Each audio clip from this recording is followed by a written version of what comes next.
오늘 이 아침은 모두를 위한 레위기 13번째 시간으로 생명의 신비와 하나님의 배려라는 제목으로 하나님의 마음을 나누고자 합니다.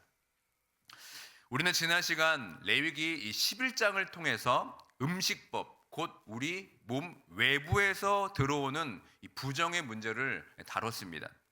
무엇을 먹고 무엇을 구별해야 하는지를 우리가 잘 살펴보았습니다. 이제 오늘부터 살펴볼 이 12장부터 15장까지는 그 시선이 우리 몸 내부로 향하게 됩니다. 밖에서 들어오는 것이 아니라 우리 안에서 나오는 것들에 대한 이 정결 문제를 우리가 이제 다루게 됩니다. 그 첫 번째 순서인 이 12장은 아이를 낳는 이 출산에 대한 규례입니다. 여러분, 이 사실 생명을 잉태하고 출산하는 것은 하나님의 그 첫 번째 창조 명령인 생육하고 번성하라라는 이 말씀을 성취하는 그 인간이 누릴 수 있는 가장 고귀하고 축복된 일입니다. 그런데 오늘 본문을 읽다 보면 우리는 당혹스러운 의문에 부딪힙니다. 생명을 낳는 이 거룩하고 경이로운 일이 왜 레위기에서는 지금 부정하다라고 규정되는 것일까요? 왜 산모는 마치 죄인처럼 속죄제까지 드려야 정결해질 수 있는 것입니까? 얼핏 보면 오늘 규례는 이 산모를 지금 차별하거나 힘들게 하는 율법처럼 보일 수가 있습니다. 하지만 이 짧은 규례 속에는 이 산모와 생명을 보호하시려는 하나님의 놀랍고도 세심한 배려가 숨겨져 있습니다. 오늘 이 새벽 그 율법 이면에 담긴 하나님의 사랑과 이 복음의 메시지를 함께 발견하는 시간이 되기를 소망합니다. 여러분, 본문 2절을 한번 말씀을 보시길 바랍니다.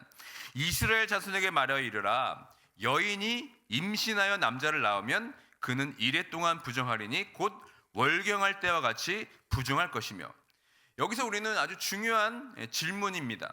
어쩌면 난제라고 할 수 있는 문제와 우리가 마주치게 되는데요. 그것이 무엇입니까? 바로 왜 생명을 낳는 거룩한 출산이 부정하다는 것인가라는 점입니다. 이 부분을 우리가 흔히 오해하기가 쉽습니다. 하지만 분명히 짚고 넘어갈 부분이 있습니다. 레위기에서 말하는 이 부정하다라는 단어는 우리가 생각하는 어떤 도덕적인 죄와는 전혀 다른 개념이라는 겁니다. 쉽게 말해 산모가 아이를 낳은 것이 어떤 윤리적으로 나쁜 짓을 했거나 하나님께 불순종해서 죄를 지은 것이 결코 아니라는 사실입니다. 생각해 보십시오. 만약 출산이 죄라면 생육하고 번성하라 하신 하나님의 그 축복 명령 자체가 이 모순이 되지 않습니까? 그렇다면 왜 성경은 굳이 이 산모의 출산을 부정하다고 표현했겠습니까? 이 핵심은 이 피의 유출에 있습니다. 레위기 17장 11절은 육체의 생명은 피에 있다 이렇게 말씀합니다. 그 피는 곧 생명을 말합니다. 출산은 산모가 엄청난 양의 피를 쏟아내는 과정입니다. 그러니까 이것을 상징적으로 본다면 산모의 몸에서 지금 생명의 기운이 밖으로 빠져나가는 것을 의미하는 겁니다. 그러니까 피가 몸에서 빠져나간다는 것은 생명력이 약해지는 것이고, 이것은 곧 죽음과 가까워진 상태를 상징하기 때문에 그렇습니다. 근데 여러분, 우리 하나님은 어떤 분이십니까? 완전한 생명 그 자체이십니다. 죽음이나 결핍이 조금도 없으신 분입니다. 따라서 생명의 기운, 이 피가 빠져나가서 일시적으로 생명력이 결핍된 상태, 즉 죽음의 그림자가 스쳐 지나간 상태로는 완전하신 생명이신 하나님 앞에 바로 온전히 설 수 없다는 말씀입니다. 그러니까 이해를 돕기에 제가 비유를 하나 들어보겠습니다. 큰 수술을 마친 환자를 한번 생각해 보십시오. 그 환자가 죄를 지어서 지금 병실에 누워 있는 것이 아닙니다. 하지만 수술로 인해서 많은 피를 흘리고 기력이 세어져 있기 때문에 당장 어떤 일상생활을 하거나 중요한 모임에 참석할 수가 없는 겁니다. 지금 그에게 필요한 것이 무엇입니까? 어떤 비난이나 정죄가 아니라 무엇입니까? 충분한 회복과 안정을 위한 격리인 것입니다. 마찬가지입니다. 그러니까 하나님께서 산모를 부정하다 하시고 성소에 나오지 못하게 하신 것은 그녀를 죄인으로 취급하는 것이 결코 아닙니다. 오히려 이런 뜻입니다. 사랑하는 딸아, 너는 지금 생명을 낳느라 생명력을 다 쏟아내었구나. 그러니 지금은 무리해서 이 거룩한 곳으로 나오려고 애쓰지 말아라. 지금 너에게 필요한 것은 예배가 아니라 쉼이다. 충분히 쉬고 온전히 회복하거라. 라는 이런 하나의 말씀이 아니겠습니까? 그러므로 이 말씀은 여러분 규제가 아닙니다. 이 말씀은 산모를 향한 하나님의 철저한 배려이자 보호 조치인 것입니다. 그런데 성도 여러분, 우리 과거의 삶은 어땠습니까? 그리고 세상은 이 아기를 낳은 이 산모에 대해서 어떻게 대합니까? 우리 어머니, 이 할머니 세대들을 보면은 참으로 가슴 아픈 사연들이 많이 있습니다. 아이를 낳고 몸도 채 추스르기 전에 찬물에 손을 담그고 식구들 이 밥을 지어야 했습니다. 핏기가 채 가시기도 전에 밭에 나가서 호미를 잡고 일을 했어야 합니다. 그 세상은 산모에게조차 쉬지 말고 일하라고 강요했습니다. 생산성이 떨어지는 것을 용납하지 않은 겁니다. 엄마니까 당연하다는 식으로 희생을 강요한 것이죠. 그러나 여러분, 이것은 결코 성경적인 모습이 아닙니다. 하나님은 그렇게 우리에게 잔인한 분이 아니십니다. 오늘 레위기 말씀을 다시 보십시오. 하나님은 단호하게 이렇게 말씀하시는 겁니다. 아니다, 일하지 말아라. 심지어 나에게 예배하러 성소에 나오는 수고도 하지 말고 오직 너의 생명을 회복하는 데 집중하여라 라고 지금 우리에게 말씀하시는 것입니다. 하나님께서는 산모가 무리해서 일을 하거나 봉사하는 것보다 그 몸이 온전히 회복하는 것이 더 중요했기 때문에 그렇습니다. 이것이 생명을 천하보다 귀하게 여기시는 우리 하나님 아버지의 마음입니다. 사실 저는 이번 주에 이 말씀을 묵상하면서 이 말씀을 준비한 내내 가슴 한 구석이 너무나 아리고 찔렸습니다. 바로 제 아내 때문에 그렇습니다. 제가 젊은 시절에 부교육자로 교회를 섬길 때가 있습니다. 저희 부부는 이제 슬아의 아들, 딸이 셋이 있는데 제 아내는 이 3번의 출산을 겪으면서 매번 출산한 지 3주 만에 차가운 피아노 건반 위에 서야 했습니다. 몸조리도 제대로 못하고 교회 반주자로 복귀를 한 것입니다. 그때 저는 부끄럽게도 그게 당연한 헌신인 줄 알았습니다. 우리가 이제 사역자니까 하나님의 일이니까 힘들어도 감당해야지. 저 혼자 그렇게 생각했습니다. 교회가 급하다는 핑계로 남편으로서 그리고 목회자로서 아내에게 마땅히 해줘야 할 말을 제가 하지 못했습니다. 여보, 지금은 아닌 것 같아. 하나님은 지금 당신이 쉬기를 원하셔. 반주보다 당신의 회복이 먼저야. 그러니까 저는 이 말을 해주지 못했습니다. 결국 아내는 회복되지 않는 몸으로 무리하게 사역을 하다가 손이 막 퉁퉁 붓고 손에 식은땀을 흘려가면서 건반을 눌러야 했고 그 후유증으로 관절염이 찾아와서 참으로 오랫동안 고생을 했습니다. 제가 그때 이 레위기의 말씀을 좀 제대로 알았다면, 생명을 아끼도록 그토록 사랑하시는 하나의 마음을 제가 깊이 알았더라면 절대로 그렇게 하지 않았을 텐데 라는 뒤늦은 후회와 미안함이 몰려왔습니다. 사랑하는 성도 여러분, 우리는 때로 이 헌신이라는 이름으로 혹은 이 봉사라는 명목으로 하나님이 주신 가장 소중한 생명을 우리가 혹사시킬 때가 있습니다. 하지만 오늘 아침 여러분 분명히 기억하십시오. 하나님은 일보다 사람이 먼저라는 겁니다. 성취보다 여러분 생명이 먼저입니다. 이 하나의 마음을 우리 성도님께서 꼭 기억하셔서 가정에서나 또 교회에서나 서로의 생명을 지켜주는 따뜻한 울타리가 되어주시기를 간절히 부탁을 드립니다. 그러므로 우리 교회 안에서는 출산한 산모나 몸이 아프신 분들에게 왜 빨리 교회 안 나옵니까? 왜 봉사 안 합니까? 라고 재촉하는 일이 없어야 할 것입니다. 그것은 레위기의 정신을 모르는 것이죠. 오히려 우리가 이렇게 말씀해 드려야 됩니다. 집사님, 권사님, 교회 일은 걱정 마시고 푹 쉬십시오. 그게 하나님의 뜻입니다. 집안일 우리가 도와줄 테니까 잠시라도 눈을 붙이세요. 아니면 출산한 산모들에게 푹 쉬십시오. 따뜻한 미역국 한 그릇이라도 제가 끓여다 드리겠습니다. 서로의 짐을 대신 져 드리겠습니다. 라는 것이 여러분 이 레위기가 말하는 진짜 거룩이며 아름다운 공동체의 모습이라고 저는 믿습니다. 하나님이 주신 이 쉼의 법을 우리 교회가 앞장서서 실천하면서 생명을 낳고 기르는 이들을 가장 귀하게 섬기는 사랑의 공동체가 되기를 주님의 이름으로 축원드립니다. 그런데 여러분, 이 본문을 읽다 보면 여기서 우리가 두 번째 난제와 마주치게 됩니다. 많은 분들이 이 대목에서 고개를 갸웃거립니다. 왜 딸을 낳으면 정결하게 하는 시간이 2배로 길까? 혹시 하나님이 보시기에 여자가 남자보다 열등하거나 더 부정해서 그런가? 그렇게 우리가 질문할 수가 있습니다. 그런데 여러분, 결코 그렇지가 않습니다. 하나님은 사람을 차별하시는 분이 아닙니다. 이 난제를 풀기 위해서는 우리가 앞서 정의했던 개념을 다시 기억해야 됩니다. 레위기에서 말하는 부정은 죄가 아니라 생명을 출산하느라 이 생명력이 소진된 상태라고 우리가 정의했습니다. 그러니까 이 관점으로 보아야 하나님의 진짜 마음을 우리가 깨닫게 됩니다. 신학적으로 가장 설득력 있는 해석은 이것입니다. 이것은 생명의 잠재력에 대한 보호라는 그런 관점입니다. 그러니까 생각해 보십시오. 남자아이는 하나의 생명입니다.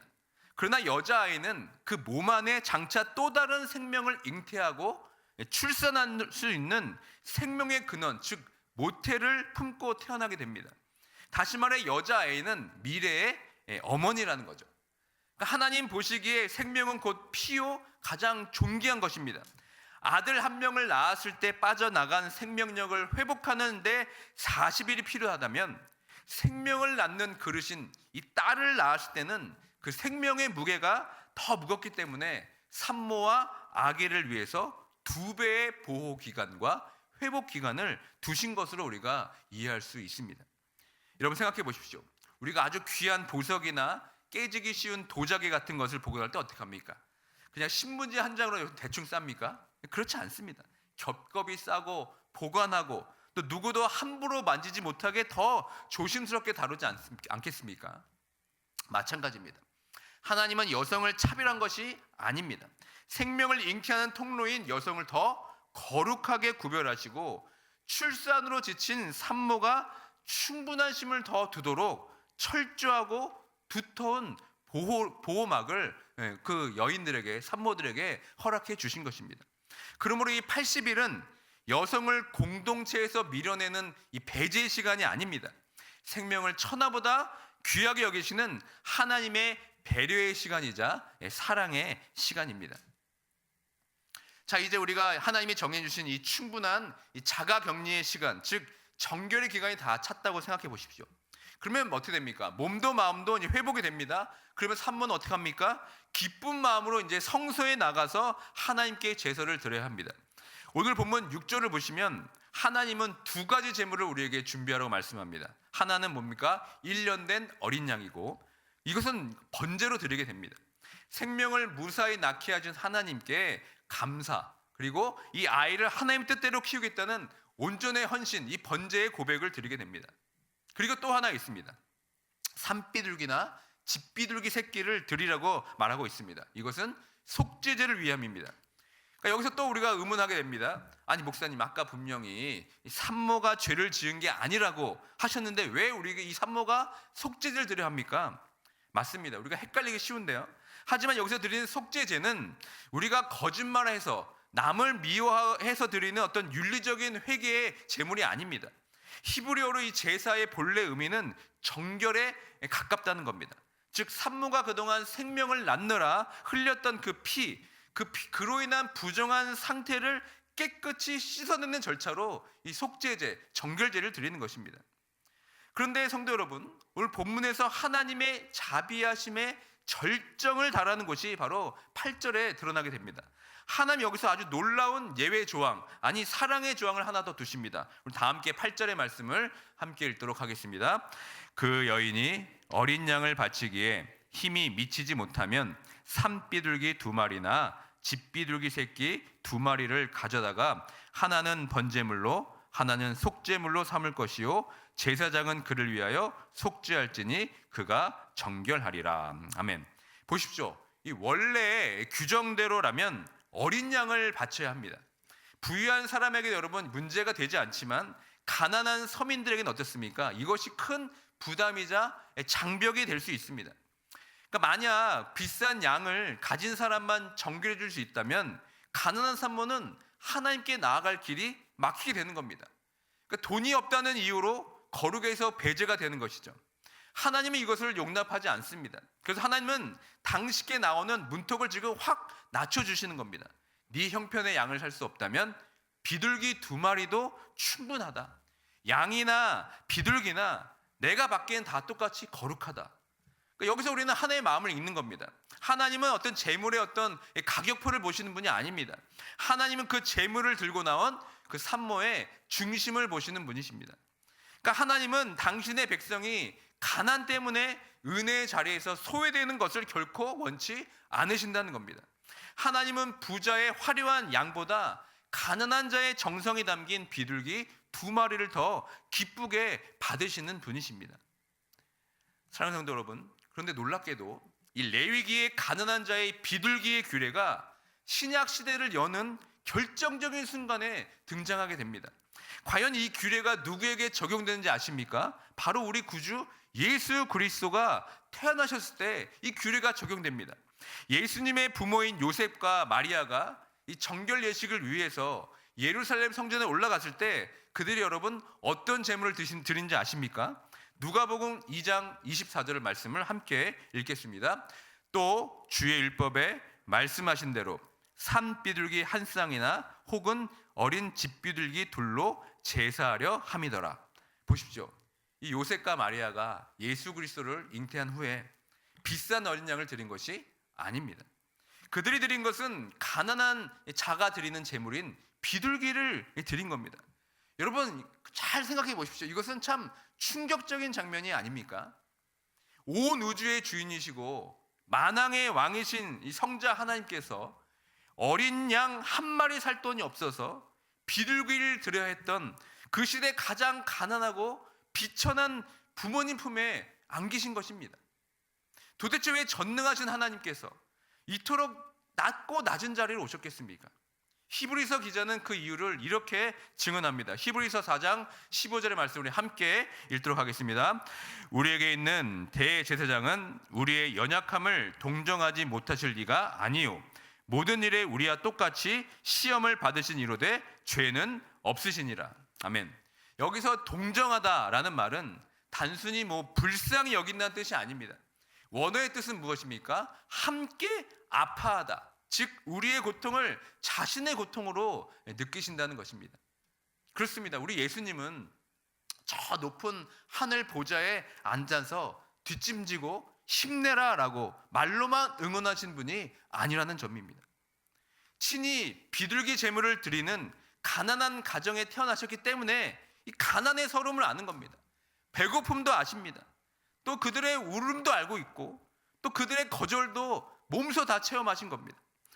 예수 그리스도는 인간의 모습을 입고 우리와 똑같은 삶의 무게를 겪으셨기 때문에 오늘 이 새벽에 우리의 아픔과 우리의 눈물과 그것들을 다 가슴으로 직접 느끼고 계신다는 사실입니다. 뼛속까지 그것을 다 이해하신다는 겁니다. 오늘 이 새벽 혹시 지치고 상한 마음으로 이 자리에 나오셨습니까? 남들에게 말 못할 어떤 육체적 질병이나 삶의 무게로 인해서 나는 왜 이렇게 힘든가라고 지금 낙심하신 분들이 계십니까? 걱정하지 마십시오. 우리 주님은 여러분 다 아십니다.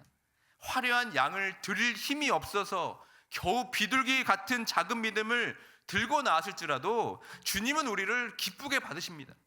우리의 모든 형편을 아시고 우리의 눈물을 닦아주시고 그 주님 품 안에서 참된 쉼과 위로를 얻는 이 복된 새벽의 시간 되길 주님의 이름으로 축원드립니다. 사랑하는 성도 여러분, 특별히 우리는 지금 아기 예수 그리스도의 오심을 기다리는 이 대강절 이 시간을 보내고 있습니다. 저는 이 거룩한 시간에 화려한 왕궁이 아닌 비둘기 제물을 드려야 했던 가난한 가정에 오신 예수님이 오늘 우리에게 주신 위로가 참으로 크다고 믿습니다. 혹시 오늘 이 자리에 마음은 주님께 정말 어린 양처럼 가장 좋은 것을 드리고 싶고 정말 내 자녀에게도 최고로 해주고 싶은데 이 현실은 비둘기 2마리조차 마련하기 버거워서 남몰래 눈물 짓는 분은 이 자리에 계시지 않습니까? 남들처럼 정말 번듯하게 살고 싶은데 뜻대로 풀리지 않는 비즈니스와 이 팍팍한 이민 생활의 무게 때문에 마치 출산한 산모처럼 온몸과 마음이 탈진한 분은 이 자리에 계시지 않습니까? 기억하십시오. 우리 주님은 여러분의 모든 형편을 다 아신다는 겁니다. 주님은 믿음이 없어서 그렇다라고 책망하는 분이 아니십니다. 오히려 지친 여러분들의 어깨를 감싸시면서 이렇게 말씀하십니다. 사랑하는 아들아, 사랑하는 딸아, 나도 가난해 보았다. 나도 배고파 보았다. 나는 너의 그 육체의 고단함을 누구보다 잘 알고 있다. 네가 드린 그 비둘기 2마리가 나에게는 천하의 어린 양보다 귀하다. 여러분 지금 이렇게 우리에게 말씀하고 계십니다. 그러므로 우리의 사정을 누구보다 잘 아시는 그 주님 앞에 여러분 있는 모습 그대로 나오시기만 하면 되는 겁니다. 화려하지 않아도 괜찮습니다. 비둘기 같은 작고 연약한 믿음이라도 여러분 괜찮습니다. 우리의 연약함을 몸소 겪으신 예수님께서 이 아침 여러분의 그 상한 마음을 가장 따뜻하게 안아주실 줄 믿습니다.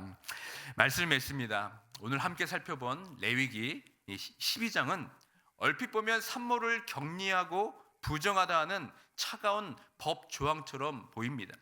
하지만 그 껍질을 벗겨보면 그 속에는 생명을 낳느라 지친 한 영혼을 쉬게 하려는 하나님의 존중과 또 가난한 자들 위한 하나님의 따뜻한 배려 있는 그 사랑이 강물처럼 흐르고 있습니다. 우리는 이 하나님의 마음을 배워야 합니다. 성경이 말하는 진짜 거룩이 무엇입니까, 여러분? 차갑고 엄격한 표정으로 남을 정죄하는 것이 여러분 거룩이 아닙니다.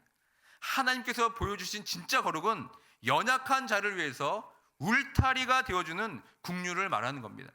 사도 바울은 골로새서 3장 12절에서 우리가 입어야 할 옷을, 거룩한 옷을 이렇게 소개하고 있습니다. 함께 읽겠습니다. 그러므로 너희는 하나님이 택하사 거룩하고 사랑받는 자처럼 긍휼과 자비와 겸손과 온유와 오래 참음을 옷 입고. 아멘. 오늘 이 새벽에 우리가 하나님 앞에 입고 나아갈 옷은 무엇입니까? 바로 나의 의로움이 아닙니다. 바로 이 긍휼의 옷이라는 겁니다. 여러분 주변에 출산의 고통과 같은 힘겨운 시간을 보내는 분이 계십니까? 그런 분이 계시다면 판단의 눈길을 거두고 주님의 따뜻한 긍휼로 덮어주시길 바랍니다. 주님은 분명히 이렇게 말씀하셨습니다. 긍휼히 여기는 자는 복이 있나니 그들이 긍휼히 여김을 받을 것이며. 오늘 하루 여러분 이 약속의 말씀을 굳게 붙드십시오. 메마른 세상 속에서 하나님의 따뜻한 긍휼을 흘려보내면서 주님이 주시는 참된 회복을 누리는 복된 축복과 통로가 되길 주님의 이름으로 축원드립니다.